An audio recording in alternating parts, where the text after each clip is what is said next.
Matt Grocott here for Devil's MMO, and we're taking a quick look today at King of Kings 3, an MMO for the PC. The first thing you'll probably notice about King of Kings 3 is that it looks a little bit dated. Despite only being a couple of years old, you're looking at jaggy buildings, the characters look a little bit flat,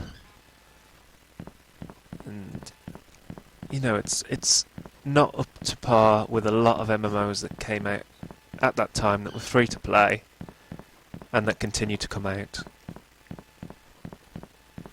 Despite that, the world is huge. We're just going to take a quick look around at the opening area. We'll go and fight some spiders in a minute, and maybe get chased by a yew. You wait, it'll be worth it.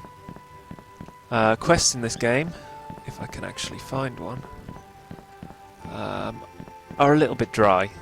In fact, the whole game's a little bit dry. If you've ever played a fantasy MMO, you'll know exactly what you're looking at already. There's ladies wearing clothes dyed in urine and feces, as was the style at the time. There's men with funny beards.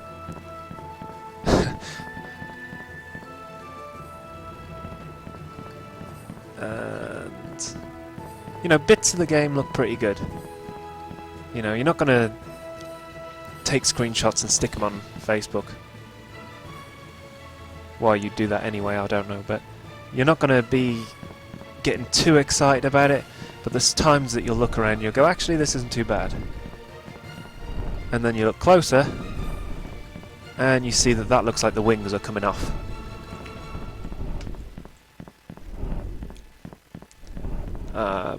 Yes, this is a very generic MMO, and if you've ever played an MMORPG, you know exactly what you're going to get. You do quests, you get experience, you do more quests for more experience, which sometimes nets you items. You use the items in further quests. And I'm boring myself even talking about it. So let's go and pick a fight with EU. The promised big show. Now the first thing you'll fight, before we go up there, is a little woolly spider.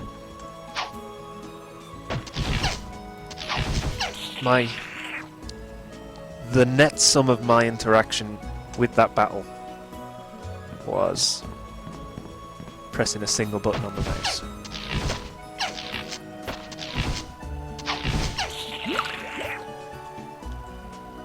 Now I'm sure later in the game that we'll fill up all these and we'll have exciting moves to use during battle. But as of now, it's a little bit boring. Now I bet you never thought that sheep were dangerous.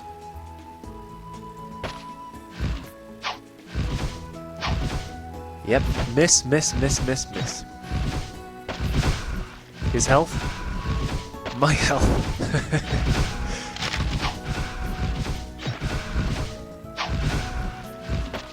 When you die in this game, as we'll see any second now. There we go. There's a choice of ways to revive. And if I'd ever have managed to do the full video, you'd have seen me dying quite a lot.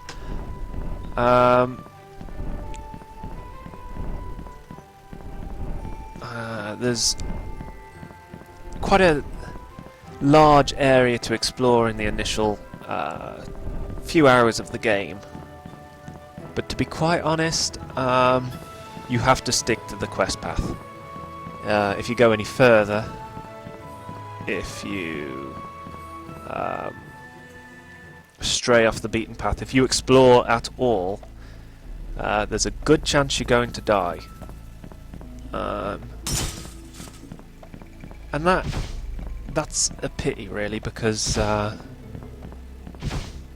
you know, it takes the fun out of it a little bit when the quests are so generic. When you've seen them so many times, kill 10 monsters, find so many items.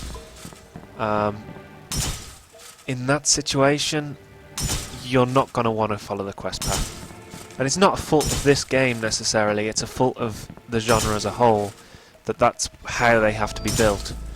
That people like questing, that people like doing the same thing over and over again. Died again. But in a game like this where there's no real excitement in moving forward, you don't feel like doing the quests and you just want to have a look around, look at the barns that are in the middle of the city, looking at the blokes walking around with their vests on. Why not? Old men in dresses. This game has it all.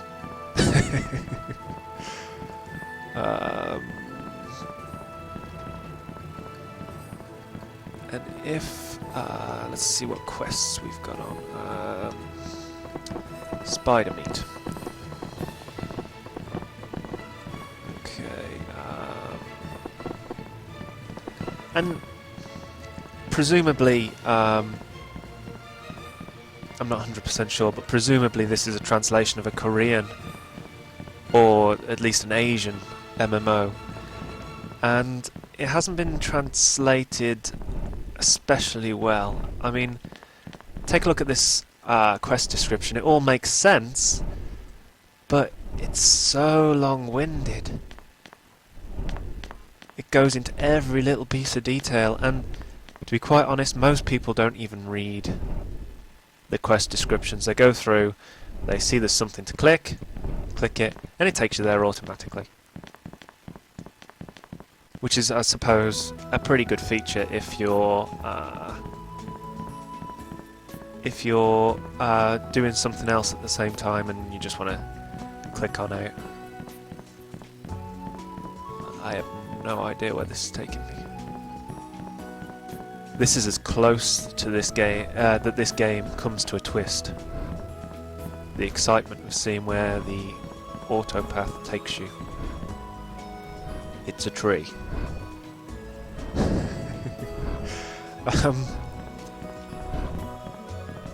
And that's the opening parts of King of Kings 3. I have no doubt that it probably gets a little more interesting at times.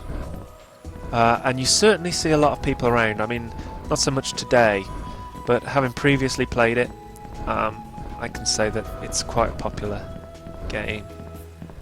But I don't know why. There's so many MMOs out there, free-to-play MMOs, that try to do something different, that are very enjoyable, but just don't have the support. And then there's games like this, where you can make your avatar look completely ridiculous, just because there's a slight bump in the road, and they are absolutely full. And the only reason I can think of to justify it is that it is so generic and you know exactly what you're doing as soon as you click. And there must be a level of player that just goes into a game, gets to the end, goes on to the next game. The other thing I've noticed while we're on the social side of things is just how much advertising goes on. There's a load of spam in the chat box, or selling items, just things like that. Things that I haven't seen a lot of actually in other games. You'd think that you would, but no.